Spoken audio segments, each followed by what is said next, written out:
Marx refers to the capitalist as capital personified. That is not the capitalist who is acting, but capital is acting to the persona of the capitalist. But when one talks about capitalism being a self-driven system, the idea is that all the individual human agents within it are caught in a process of Darwinian competition. If the role of the state is not to accelerate the tendencies, but in fact to stand in the way of some of these tendencies. Marx ye kichu Dr. Rakhari je opportunity amai deya hoyeche, সুযোগ দেওয়া হয়েছে, জন্য আমি কিন্তু বক্তব্যটা মোটামুটি ইংরেজিতে রাখবো। There are two levels at which Marx made a theoretical revolution in political economy. One, which is generally much talked about, is his discovery of the mechanism through which, in a capitalist society, notwithstanding the fact that there is no physical coercion, notwithstanding the fact that there are voluntary contracts entered into between capitalists and workers, and notwithstanding the fact that there is no unequivalent exchange, you nonetheless, so there is no cheating, you nonetheless have an appropriation of surplus value by a group of property owners from the producers, the workers. How this happens is something which obviously constitutes, till now, generally, the crux of Marx's political economy. But there is a second level at which Marx made a theoretical, revolutionary contribution to political economy, which is much less talked about. And that is the fact that he saw capitalism as a self-driven system, by which I mean the following. When you look at any book on economics, when you look at any standard discussion of economics, you actually think in terms of a whole lot of agents, each participating in a process of exchange or production or whatever, contracts between themselves, individuals with their own will and consciousness entering into contracts. But when one talks about capitalism being a self-driven system, the idea is that all the individual human agents within it are caught in a process of Darwinian competition, because of which each is forced to act in a particular way in order to preserve your position in that society. If you don't act in that way, in that case you're out of that society. Even a capitalist accumulates not because the capitalist wants to accumulate, but the capitalist is coerced into accumulating. As a result, every individual agent, while appearing to be consciously, willingly participating in the entire process that makes up the system, actually is coerced into acting in particular ways. Marx refers to the capitalist as capital personified. That is not the capitalist who is acting, but capital is acting to the persona of the capitalist.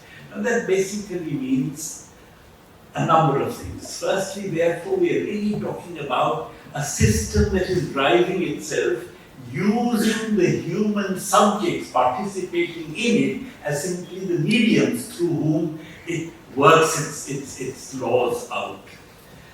The implication of this, the first implication of it, of course, is a system of universal alienation under capitalism.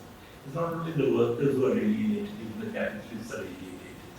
If you're a capitalist, you're not kind of someone who's just going to go for a walk and have fun, because you are coerced into accumulating. Therefore, the capitalist is as alienated as the worker. Though, of course, the nature of the alienation differs. It's not as if alienation is class independent. But the second, which I think is something which is not sufficiently discussed in the following, that any idea of a reformed capitalism, of a welfare capitalism, of a kind of, a capitalism that has a more humane capitalism, all such reformist agendas really are basically untenable because of this particular fact of capitalism being a self-driven system. Why is that the case? It's because of the fact that in the self-driven system, of course, the self-driven system does not mean that it is a random movement of the system, that it can just go anywhere or do anything. The self-driven system is imbued with a set of what Marx called immanent tendencies. There are tendencies in capital. In other words, it's not as if it just can go anywhere or move anything, do anything or move anywhere, but it is imbued with a set of immanent tendencies. The tendency towards centralization of capital, the tendency towards the creation, continuous creation of a reserve army of labor, the tendency towards destruction of pre-capitalist modes of production, and so on. One can kind of list the tendencies. But the point is that it is therefore a system which is self-driven, but through this self-driving of the system, a set of tendencies manifest itself. Now, the role of political intervention by the state can, of course, be to accelerate these tendencies, in which case, fine, the system actually moves forward even faster.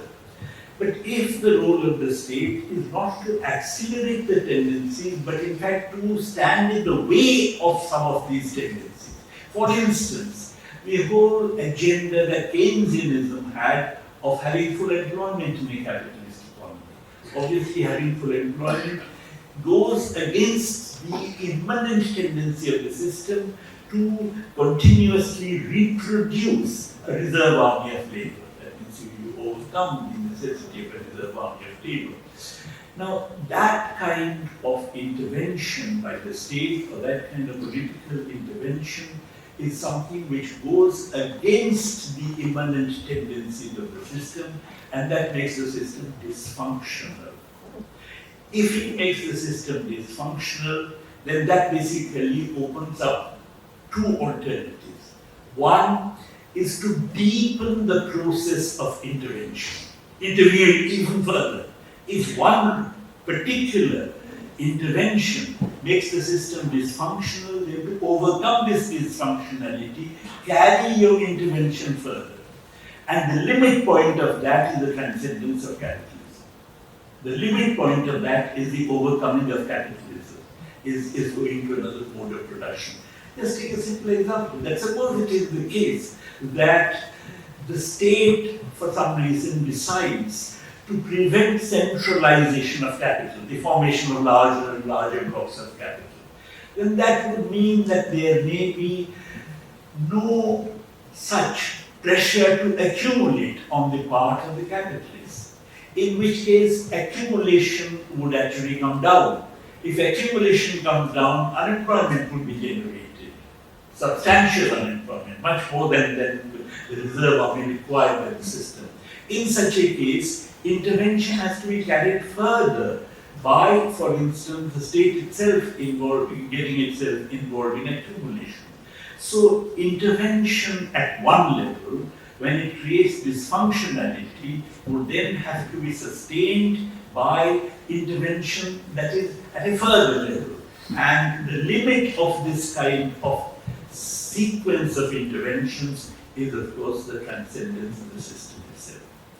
The alternative, if you do not, for instance, if you're not willing to carry intervention to a further and further level, then the alternative is to pull back. And when you pull back, because of the fact that there is an immanent tendency towards centralization that I was talking about, centralization means larger and larger blocks of capital get formed, and larger blocks of capital getting formed necessarily implies a tendency towards a shift in the balance of class power in favor of the capitalists. That keeps happening through the functioning of the system. Then you find that if your initial intervention is one that you're going to not willing to carry further onwards, in that case, you would actually find that not only would that initial intervention have to be reversed, but it gets reversed in a manner which is much worse than originally. In other words, it gets reversed in a manner where the shift in the balance of class power actually makes the capitalists take vengeance, if you like, on the working class that had originally brought about all this welfare capitalism and so on. I mean, I say all this because these are things which I have to, and people of my generation have come to learn. When I went as a PhD student to England in the late 1960s, the amount of unemployment in England was less than 200,000 people, which is remarkably similar, remarkably close to its near full employment. And even these less than 200,000 people, they all got unemployment allowances. Medicine was free. You could walk into your local GP and he would charge you a penny. You could walk into a hospital, nobody would charge you anything. You actually had, through fiscal measures, a remarkable move towards building an equality in society. All this because of the fact that in the post-war years, the balance of class forces had shifted decisively in favor of the working class all over the world, and particularly in Europe. In France, for instance, and in Italy, there was no other political force other than the Communist Party. And in Britain, as you know, Winston Churchill, the Prime Minister of the war years, actually got defeated in the election immediately that were held after the war. So there was a decisive shift in the balance of class forces in favor of the working class, and to meet this existential crisis of capitalism, in fact, the welfare state was seen not as the only way out, but in fact, capital had to make a number of concessions. Independence to countries like India was one such concession. Winston Churchill was completely opposed to it, but on the other hand, this was similarly, I believe, Keynesian demand management, whereby the state intervened in order to overcome recession and unemployment, and similarly, even the introduction of electoral democracy. You'll be interested to know that France, the original country of the bourgeois revolution, entered into a phase of electoral democracy, one person, one vote, only in 1945.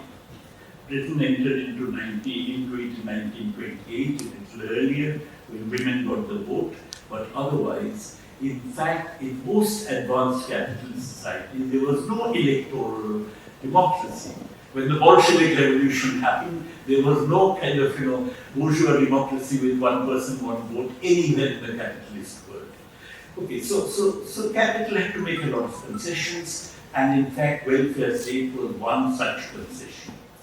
Nobody at that point of time, all of us who called ourselves Marxists and so on, would actually quietly have conceded, all of us, that look, I mean, when we talk about revolution, we talk about revolution in India, or in China, or in Vietnam, but not really in Britain, because after all, I mean, it is really a shining example of welfare capitalism. But on the other hand, you actually find all over the capitalist world now, real wages being even less than it was at that time. Joseph Stiglitz has made estimates according to which the real wage of an average male American worker in 2011 was marginally lower than in 1968. You find Neofascism everywhere, rampant, as a universal force that is emerging. You find unemployment far more. I talked about less than 200,000 unemployed in Britain. It's much more today than so. And that's true of all capitalist countries. In fact, there is a kind of crisis. So that the idea that welfare capitalism has come to stay is an idea that really was untenable. As a matter of fact, a book was published at that time, Has Capitalism Changed? By very, very well-known writers, John Galbraith, Srijit, Subal, Paul Sweezy and others, in which a large number of them actually argued that yes, capitalism has changed. It's no longer the old horrible capitalism, but it's a new capitalism. Why did this change not get sustained? And that is where I go back to Marx's notion of sustaining, self-driven systems. That basically the dysfunctionality of welfare state with high near full employment manifested itself in a massive explosion of inflation in the late 1960s and early 1970s.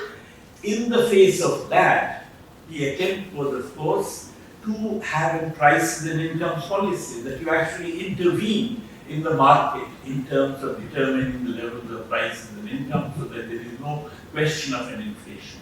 But this is something which required further intervention, because when you do this, then capitalists stop investing. So you have to then start state investments in order to make up for the loss of investment that the capitalists actually forego. So for all these reasons, the workers, the elements representing the working class in most of the advanced capitalist countries were not in a position to force their interventions to higher and higher levels, because of which you had the ascendancy, taking advantage of inflation, people like Margaret Thatcher, Ronald Reagan and so on. Margaret Thatcher, to smash the trade unions, generated 3 million unemployed, 30 lakhs, 15 times the number of unemployed that I had seen when I went to England as a student.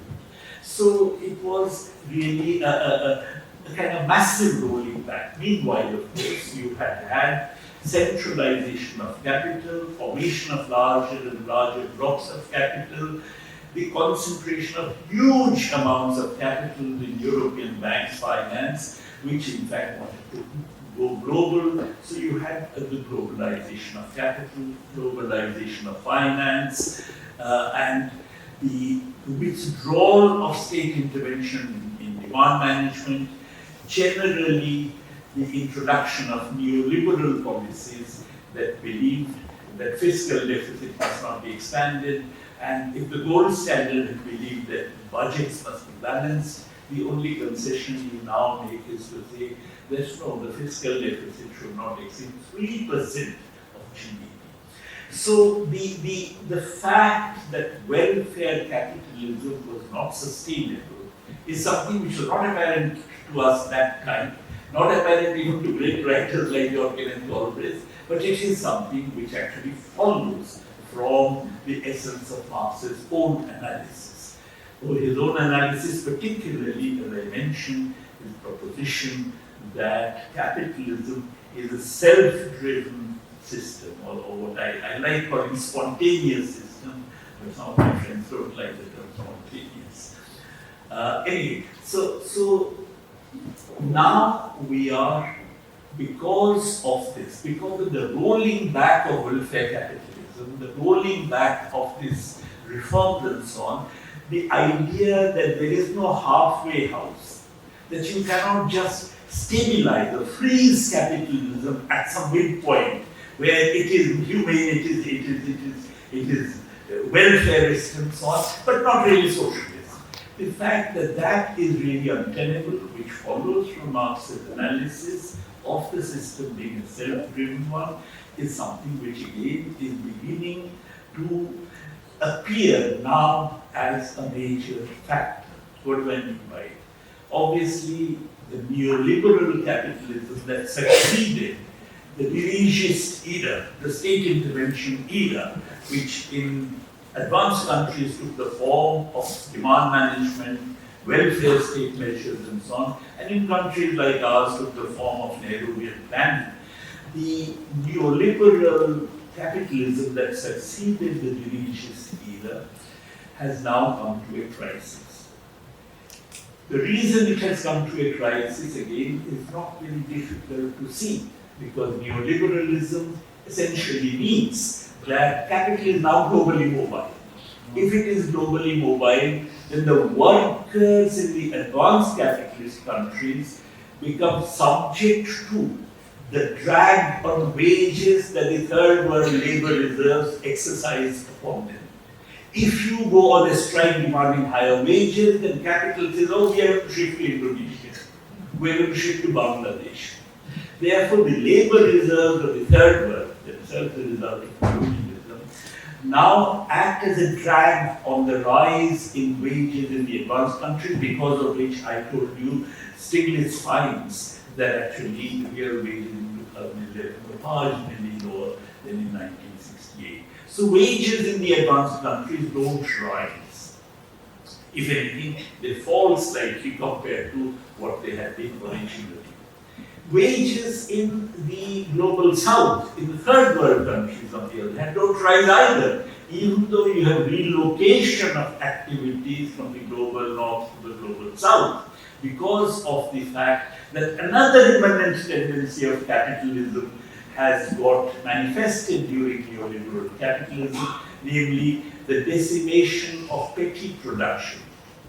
Between 1991 and 2011 in India, 15 million peasants actually are no longer counted as cultivators. Some may have become laborers, others must have migrated to the cities in search of jobs. Therefore, you now have a situation where the ranks of the reserve army of labor get swollen because of the destruction of petty production and peasant agriculture, because of which wages there don't rise either. So wages in the global north don't rise, wages in the global south don't rise, while labor productivity is rising everywhere, because of which there's a rise in the share of economic surplus in world GDP, because of which you actually have all these enormous increases in income inequality that everybody like Piketty and others are talking about. They are saying that in India today, for instance, in 2022-23, the share in national income of the top 1% of the population, which is 23% in this year, was higher than at any time in the previous century. At the time of independence, the share of top 1% in national income was about 12%. But on the other hand, it had come down to about 6% by 1982, according to their estimates, and since then it has increased so much so that now it's about 23%, the share of 1% in national income. Now this is a phenomenal level of inequality. That inequality, to my mind, is embedded in the fact that while labor productivity has increased very sharply, real wages have not risen either in the global north or in the global south. In the former, because of the relocation of activities to the global, or the threat of relocation of activities to the global south. In the latter, because whether there is actual or threatened relocation, the labor reserves keep getting swollen because of the decimation of petty production and peasant agriculture.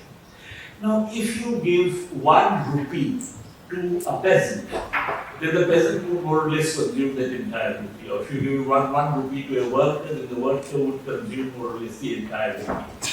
But if you give that 1 rupee to somebody who lives off the surplus, then that person is likely to consume, let us say, half a rupee, but keep the other half in the pocket.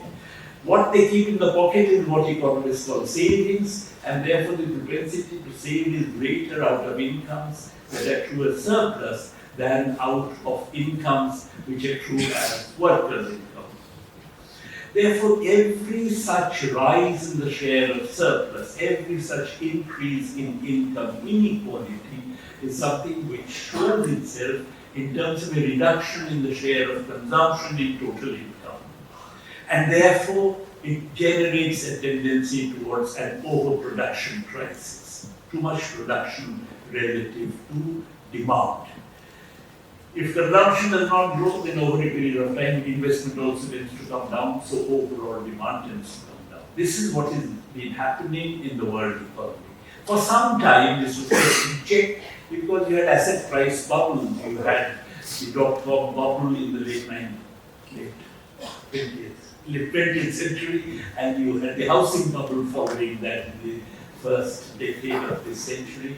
But after the collapse of the housing bubble, you actually have first a slowdown of the world economy, and subsequently you have actually a virtual stagnation of the world economy, with some of the advanced countries like Britain and Japan, and now the US will join their ranks, actually experiencing recession. Recession is a technical term which basically means a fall in GDP over 2 consecutive quarters. Now, Britain has experienced that, Japan has experienced that, and Trump is worried that the US might be experiencing it.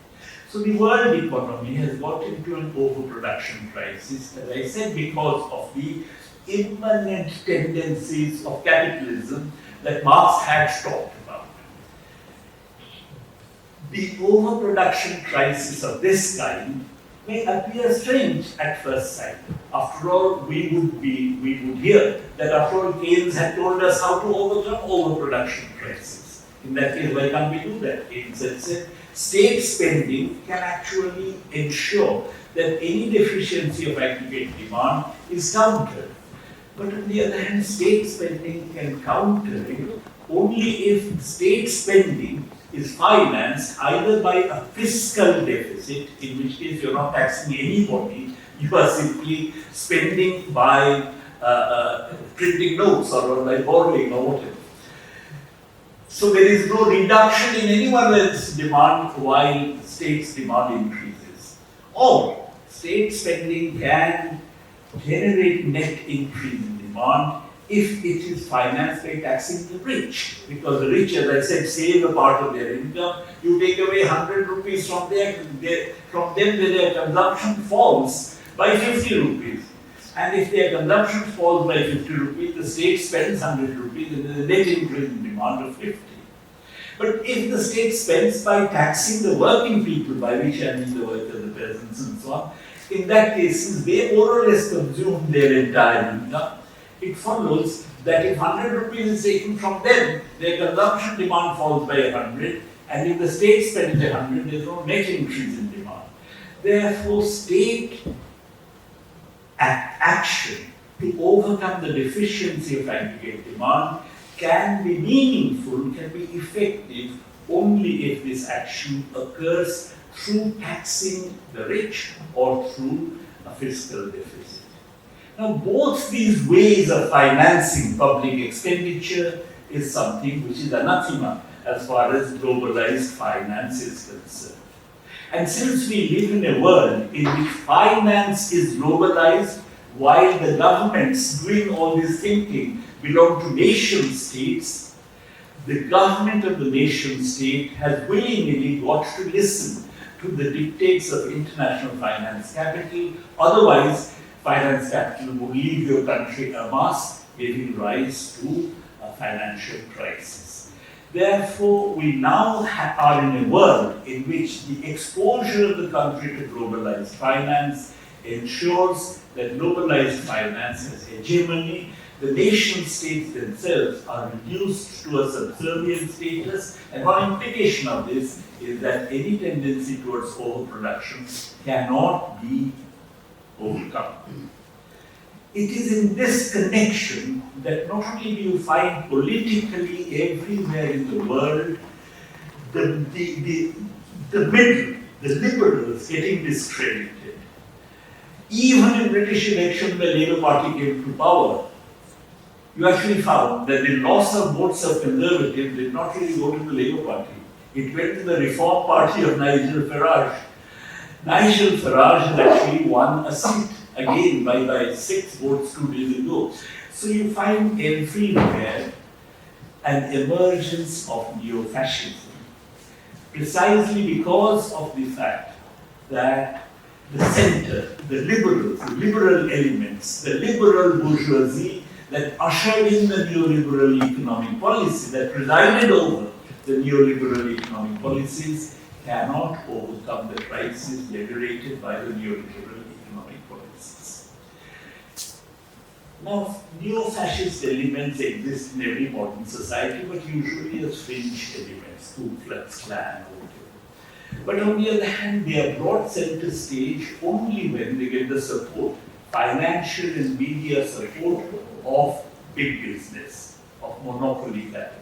And that happens in periods of crisis when the hegemony of monopoly capital gets threatened. That if growth itself has come down, if the country is in the midst of a crisis, the unemployment is rising, in that case only can believe in a trickle-down effect of growth. Therefore, in such a period, you really require, for the hegemony of monopoly capital to continue, an alternative crop. This alternative crop is typically provided by an alliance between neo-fascism and monopoly capital, in which monopoly capital brings neo-fascists into stage, sustains them financially, sustains them through media support in order to change the discourse. The discourse is no longer about employment, about distress, about standard of living, about consumption, but the discourse is about the Muslims, the discourse about the immigrants, the discourse about the Mexicans, the discourse about the Chinese, and so on. Always pick out a hapless minority group, ethnic or religious minority, and of course generate hatred within the majority against this minority, and that becomes the discourse. As a matter of fact, it is interesting that during the last parliamentary election, one of the things that our ruling party was claiming is that we have built a temple in that place, Bandyopadhyay. Not how many jobs we have provided, not what is happening to people's distress, none of that, but we are actually built a temple. So the point is that this alternative discourse is something which comes to the aid of monopoly capital, which is integrated with globalized finance, as you know, and it is this which actually, therefore, also makes sure that you have the neo-fascists coming center stage and ruling the country. They are currently ruling in large numbers of countries. You have Milei in Argentina, you have Meloni in Italy, you have Modi in India, you have Trump in the United States, you have Erdogan in Turkey, and so on. Where they are not ruling, you actually find many of them knocking on the door. You actually find AFD in Germany, which is getting more than 20% votes. You have Marine Le Pen in France, and so on. So that you find that there's an upsurge of neo-fascism. Why this upsurge? Obviously, this upsurge has to do with the fact that neoliberalism has entered a period of crisis, and this is what provides an opportunity to fascist and neo-fascist elements to come up exactly as it happened in the 1930s. Now, the similarities of the current dispensation to the classical 1930s fascism are pretty obvious, but there are differences, which is why I keep calling neo-fascism.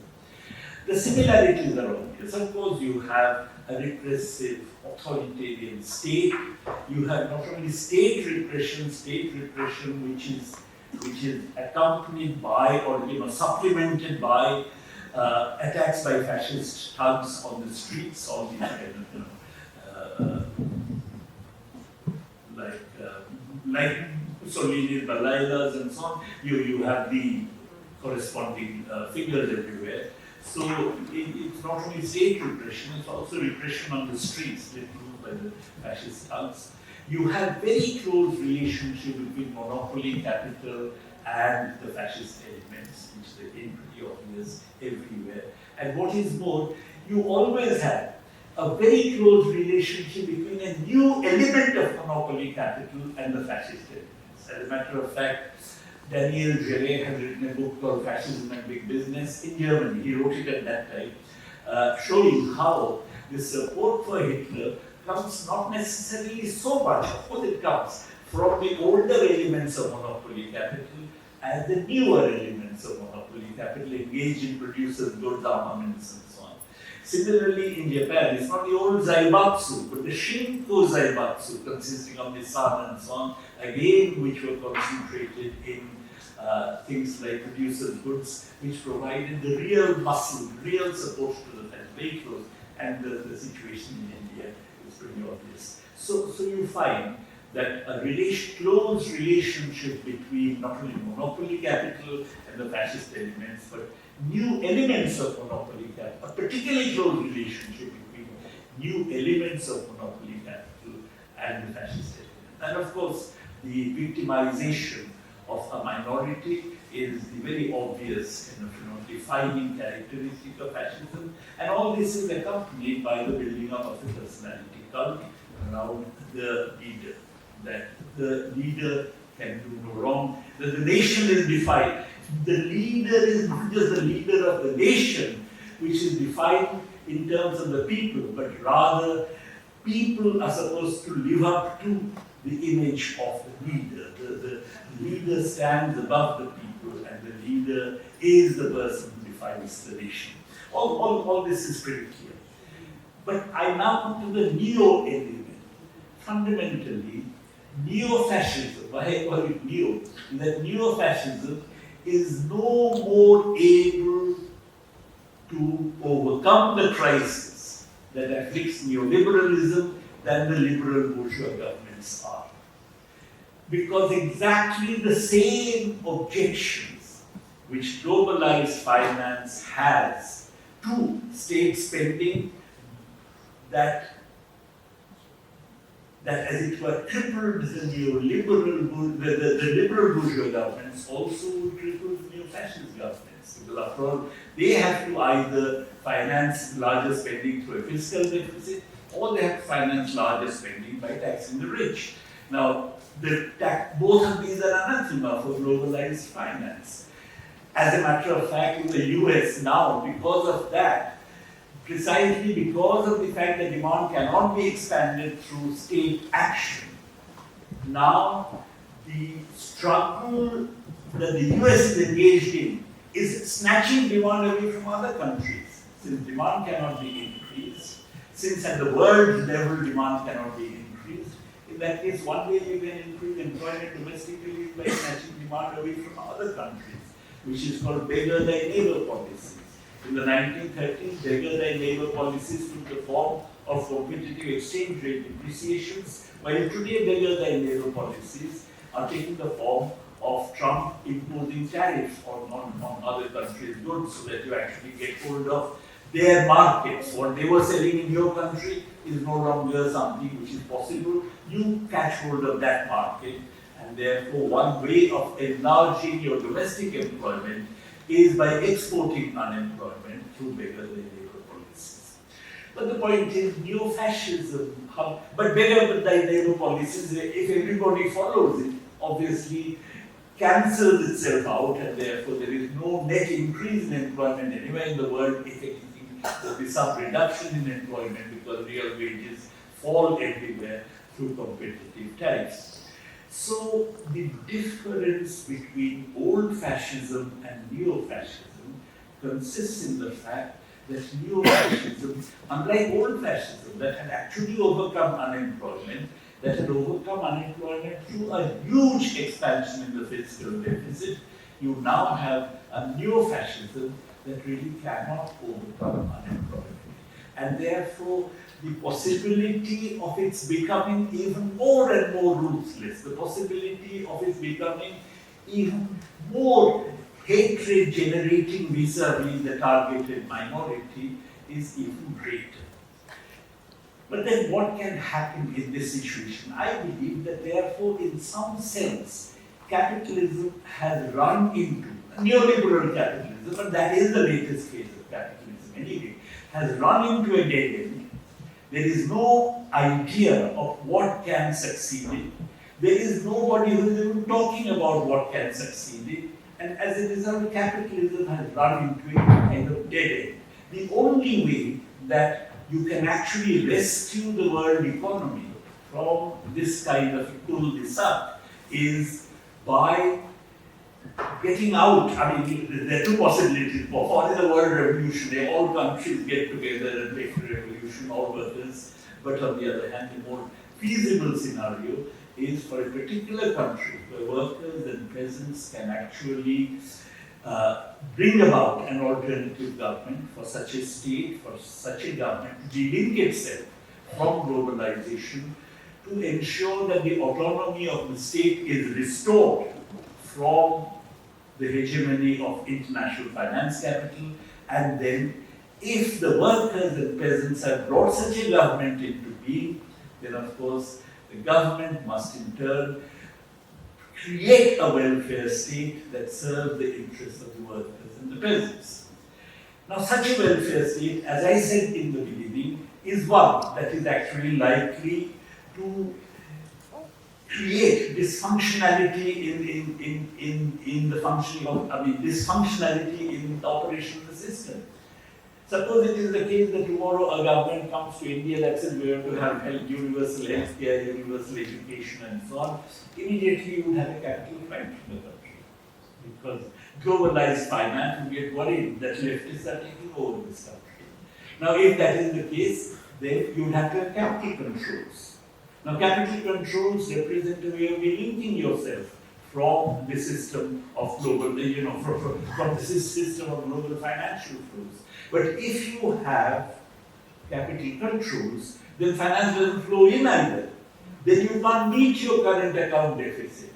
If you can't meet your current account deficit, in that case you have to impose input restrictions. You have to make sure that these innumerable luxury cars which are roaming the streets of Delhi are no longer imported. If so, in that case, you are going to face the opposition from these elements themselves. And if so, you'll also find that there will be an investment strike. Then the state has to be prepared to undertake investment and so on. As I said, recursively, you wish to have a welfare state, then you cannot freeze it as welfare capitalism. It will have to go beyond, it will have to transcend the boundaries of neoliberal capitalism and move, in my view, towards socialism. I say this not just as desirable, but as inevitable, essential.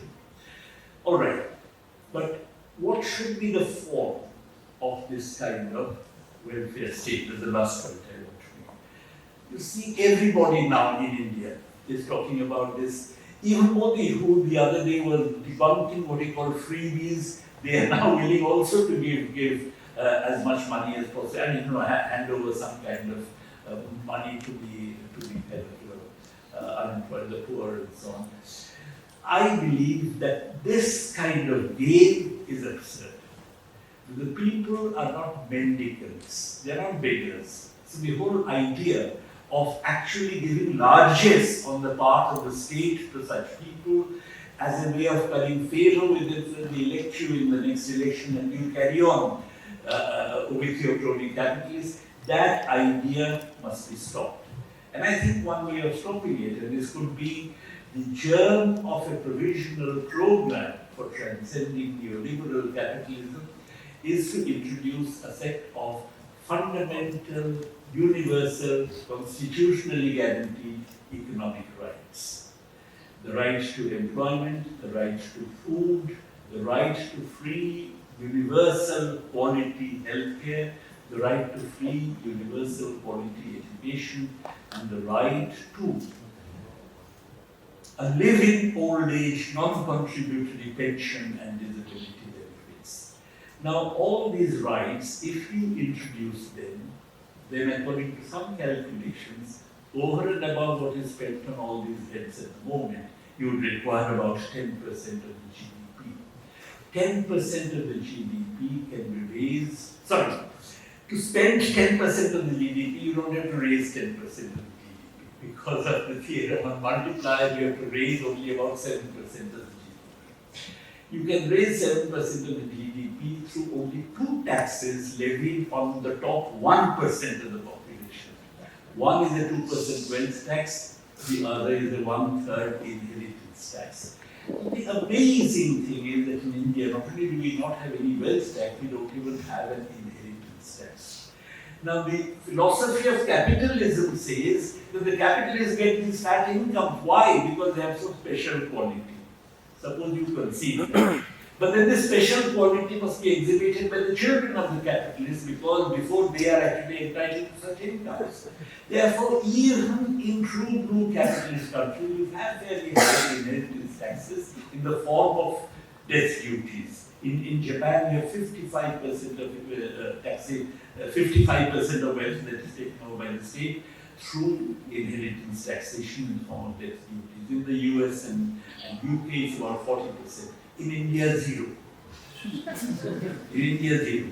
Now, I'm saying a 2% wealth tax and a one-third inheritance tax imposed on the top 1% of the population would be quite enough to finance these fundamental economic rights. I believe the rights-based move towards the welfare state can produce a transitional program to go beyond neoliberal capitalism. So I must emphasize, any journey out of neoliberal capitalism will be fraught with great difficulties. You see, the problem with neoliberal capitalism is that living under it is impossible, but getting out of it is equally impossible.